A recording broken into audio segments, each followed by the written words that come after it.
नमस्कार दोस्तों, स्वागत है आपका अपने YouTube चैनल आर के मैथ में। मैं राहुल। तो चलिए दोस्तों, आज के वीडियो की शुरुआत करते हैं। तो जैसा कि आप लोगों को पता होगा कि कल हम लोगों ने एवरेज का बेसिक क्लास किया था। आज हम लोग टाइप वाइज कर रहे हैं इसका। और हाँ दोस्तों, अगर आप मेरे चैनल पर अभी नए हैं तो चैनल को सब्सक्राइब कर ले और बेल आइकन को दबाना ना भूले, ताकि आगे आने वाले नोटिफिकेशन के बारे में आपको जानकारी मिलती रहे। तो चलिए बढ़ते हैं आज के क्वेश्चन की तरफ। तो आज का पहला प्रश्न है दोस्तों कि 4 क्रमागत सम संख्याओं का औसत 27 है, तो इन संख्याओं में सबसे बड़ी संख्या क्या होगी। ठीक है, तो मैं इसको पहले आपको बेसिक से बतलाता हूँ, फिर मैं इसको ट्रिक से भी बतलाऊंगा। तो 4 क्रमागत सम संख्या है, ठीक है ना। तो पहली संख्या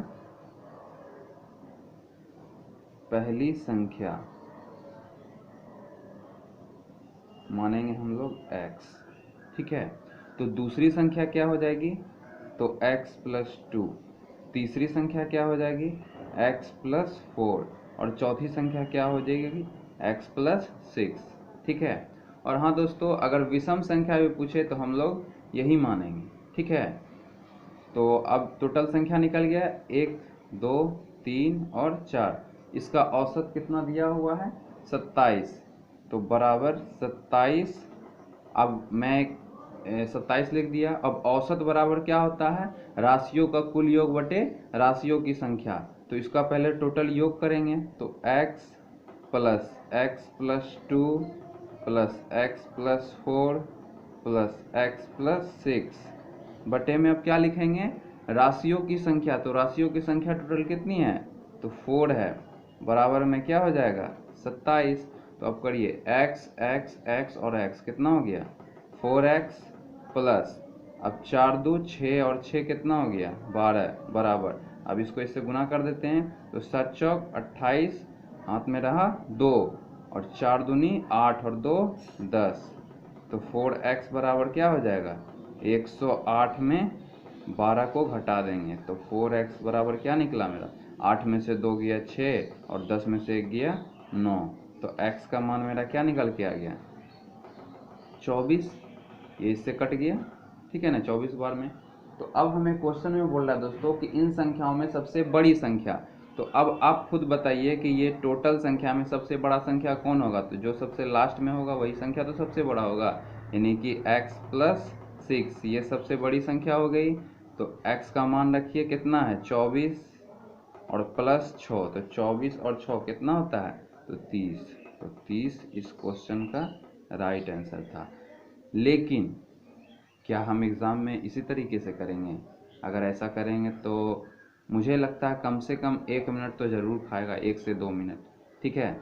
तो हम लोग इसको दूसरे मेथड से करेंगे, ठीक है। समझिए, बोल रहा है 4 क्रमागत सम संख्या का औसत 27 है। अब 4 संख्या है तो मैं यहाँ 4 लकीर पार देता हूँ, ठीक है। अब बोल रहा है कि इसका औसत कितना है, 27 है। तो आप खुद बताइए 27 एक सम संख्या है या विषम संख्या है। तो 27 तो एक विषम संख्या है, क्योंकि वो 2 से नहीं कट रहा है। तो जो भी औसत रहता है वो बीच का संख्या कहलाता है, ठीक है। तो हम यहाँ बीच में रख देते हैं इसको, ठीक है।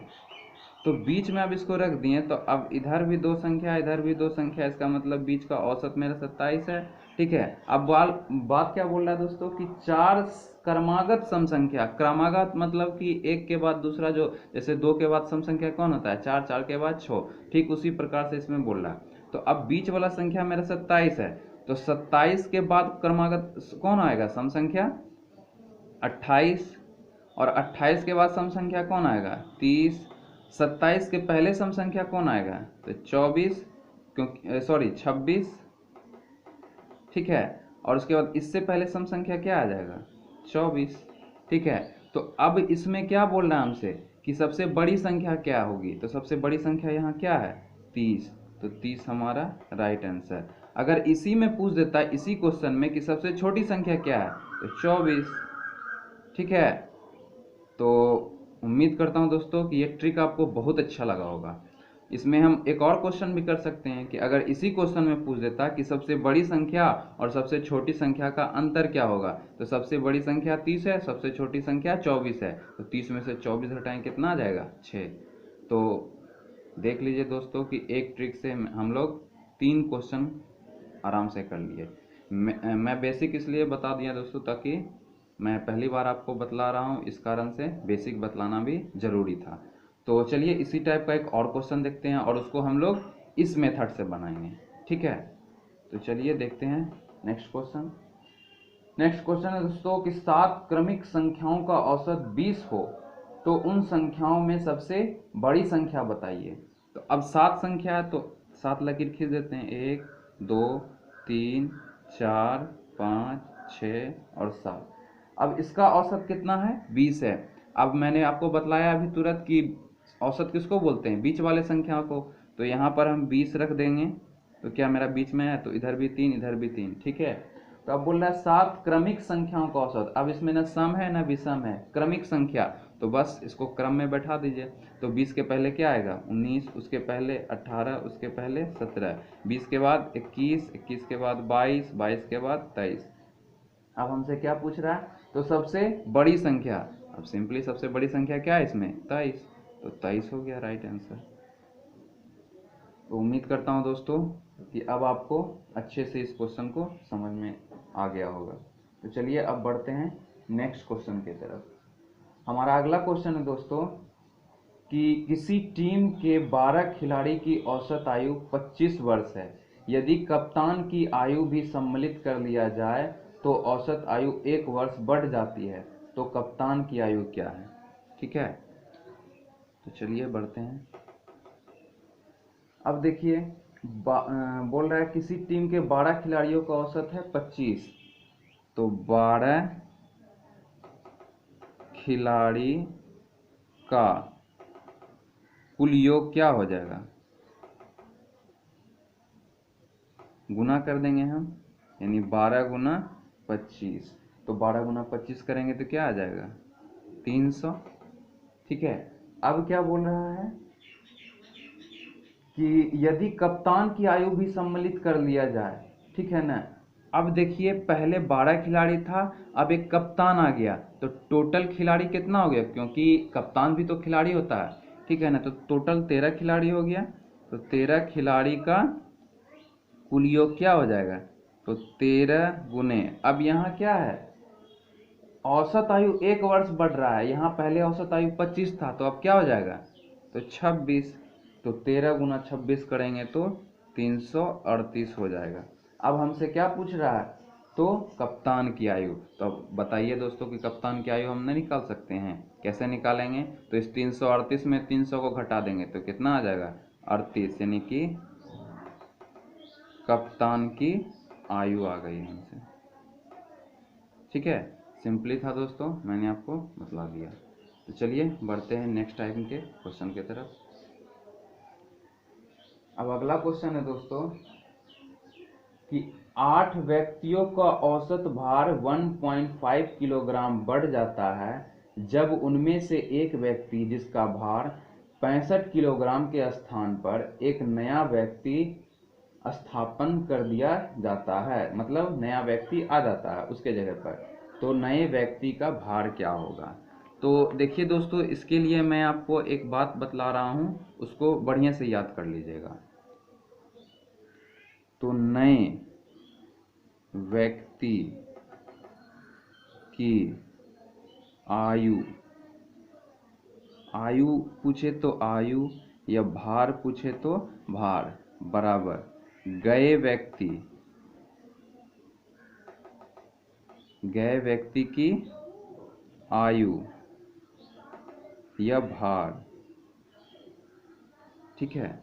गए व्यक्ति की आयु या भार प्लस माइनस, ये प्लस माइनस क्या है दोस्तों, वृद्धि या कमी, इनटू, मैं यहाँ लिख देता हूँ वृद्धि या कमी, ठीक है, इनटू, अब मैं यहाँ नीचे लिख रहा हूँ संख्या, ठीक है। तो इसको आप लोग बढ़िया से याद कर लीजिएगा, ठीक है। आपको बड़ा ज़रूर लग रहा होगा देखने में, लेकिन बहुत ही इजी वे में इस क्वेश्चन को हम लोग इस तरीके से बना लेंगे। अब समझिए, बोल रहा है 8 व्यक्ति का औसत भार 1.5 किलोग्राम बढ़ जाता है जब उनके स्थान पर एक व्यक्ति जिसका भार 65 किलोग्राम है के स्थान पर नया व्यक्ति आ जाता है। तो नए व्यक्ति का भार क्या हुआ? तो नए व्यक्ति का भार चाहिए हमको, तो नए व्यक्ति का भार x मान लीजिए बराबर गया व्यक्ति। तो कितना किलो का गया व्यक्ति है, मतलब चला गया कितना, 65 किलो का। ठीक है, अब क्या हो रहा है, अब प्लस माइनस क्यों हम देंगे, वृद्धि या कमी, वृद्धि रहेगा तो प्लस, कमी होगा तो माइनस। अब 1.5 किलो बढ़ रहा है तो प्लस होगा तो प्लस दे दिए, 1.5 लिख दिए इनटू, अब संख्या मैंने लिखा है, ठीक है ना, तो संख्या कौन लिखेंगे, तो 8 व्यक्ति जो था तो उसी को यहाँ संख्या बना दिए। तो अब यहाँ हटाएंगे तो 10, तो 5 दूनी 10, 5 तिया 15 और 2 चौक 8, तो कितना हो गया x बराबर, तो 65 और प्लस 4 तिया 12, तो 65 12 जोड़ दीजिए तो 5 2 7 और 6 1 7। तो यही इस क्वेश्चन का राइट आंसर था। तो उम्मीद करता हूँ दोस्तों कि समझ में आ गया होगा आपको अब ये क्वेश्चन। तो चलिए एक और क्वेश्चन हम देख लेते हैं इसी टाइप का। अब बोलता है दोस्तों कि यदि एक कक्षा से 30 किलोग्राम भार का छात्र चला जाए और एक नया छात्र आ जाए तो कक्षा में 20 छात्रों का औसत भार 0.75 किलोग्राम अधिक हो जाएगा, तदनुसार नए छात्र का भार क्या होगा। तो फिर हमें वही चाहिए, नए छात्र का भार, तो नया छात्र का भार x मान लीजिए, ठीक है, तो नया छात्र का भार x मान लीजिए बराबर गया, तो गया कितना किलो का, तो 30 किलोग्राम का गया, तो 30। अब क्या हो रहा है, कमी या वृद्धि, तो वृद्धि हो रहा है तो इसलिए प्लस 0.75 किलोग्राम, तो 0.75 को क्या लिख सकते हैं, तो 3/4 भी लिख सकते हैं हम इसको, इनटू, अब संख्या कितनी है, तो 20 छात्र है तो 20 से इसको गुना कर दिए, तो 4 5 कितना हो गया 20, तो 30 और 5 तिया 15, तो 30 और प्लस 15 कितना हो गया 45। मतलब कि नए छात्र का भार क्या है, तो 45 kg। ठीक है, तो उम्मीद करता हूँ दोस्तों कि अब आपको ये समझ में आ गया होगा। ठीक है, तो अब चलिए बढ़ते हैं अपने अगले क्वेश्चन की तरफ। अब अगला टाइप का क्वेश्चन है दोस्तों कि एक कक्षा में 32 लड़के और 28 लड़कियां हैं। कक्षा में लड़कों की औसत आयु 14 वर्ष और लड़कियों की औसत आयु 13 वर्ष है, तो पूरी कक्षा की औसत आयु कितनी है। ठीक है ना, तो औसत बराबर क्या होता है, संख्याओं का कुल योग संख्याओं का कुल योगफल बटे संख्या जो राशि है उसकी संख्या। ठीक है, तो अब यहाँ 32 लड़का है तो 32 लिख दिए इनटू इसका औसत आयु कितना है, तो 14 वर्ष, तो 14 से इसको गुना कर दिए, प्लस लड़कियों की संख्या कितनी है 28 इनटू इसका औसत आयु कितना है, तो 13। अब बटे में क्या लिखेंगे, टोटल संख्या, तो 32 लड़का और 28 लड़की हो गया, तो 32 और 28 कितना हो गया, तो 60। अब इसको सॉल्व करेंगे तो 32 गुना 14 कितना हो गया 448, प्लस 28 गुना 13 कितना हो गया 364 बटे में 60। तो अब कर दीजिए तो कितना हो गया, तो इसको हम लिख सकते हैं 8 4 12 के 2 बची 1, 5 और 6 कितना हो गया 11 1 1 बची 1 5 3 8, मतलब 812 बटे 60। अब इसको हम सॉल्व करेंगे तो हमारा आंसर आ जाएगा 13.53, मतलब कि पूरी कक्षा की औसत आयु कितनी हो जाएगी, तो 13.53। यही इस क्वेश्चन का राइट आंसर था। तो उम्मीद करता हूँ दोस्तों कि आज का सारा क्वेश्चन आपको बढ़िया से समझ में आया होगा। सबसे बड़ी बात है दोस्तों कि आप प्रश्न को कितनी बार प्रैक्टिस कर रहे हैं बनाने का। ठीक है, ऐसा बात नहीं है कि बस इसको एक बार बना लें और फिर आपको समझ में आ जाएगा। ये मैं नए विद्यार्थी के लिए बोल रहा हूँ। ठीक है, तो बार बार प्रैक्टिस करें। तो चलिए दोस्तों, मिलते हैं हम अपने नेक्स्ट वीडियो के साथ, नए क्वेश्चन के साथ। ठीक है, तब तक के लिए धन्यवाद।